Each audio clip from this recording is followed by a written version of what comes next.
have this, no, fake offer, no, water sign. So for some of you Libra, no, maybe there is a specific person, no, a water sign, Cancer, Scorpio, and Pisces na mag-o-offer sa'yo. Maybe an investment, business, whatever it is, no. So may kinalaman sa financial, no. This is a fake offer, no, for some of you, no. Maybe ay meron lang talaga tong kailangan, something like that, no, kaya siya nag-o-offer sa iyo, no. Syempre may hidden agenda ito, no, so beware of this water sign, no, mga Libra natin. So what else?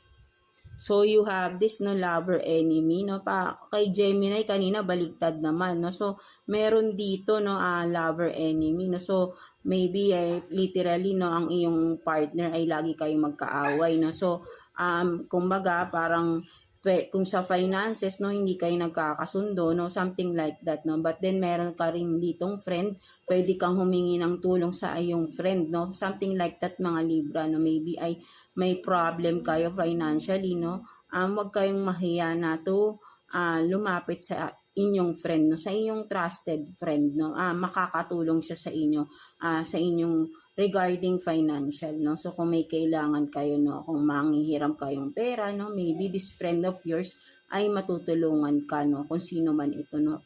For sure, kilala mo na rin to, Libra, no. So but then kasi tong namang lover mo na enemy, lagi kayong hindi magkasundo, kaya kayo nagkakaroon ng financial problem because of this lover of yours, no. Iyong partner is siguro ay gastador or something na may ginagawa siya, kaya ang inyong finances ay naaapektuhan, no, Libra, no. So beware, no, kailangan alamin mo rin to, no. Alamin mo yung mga bagay-bagay na nangyayari regarding sa inyong finances, no. So what else?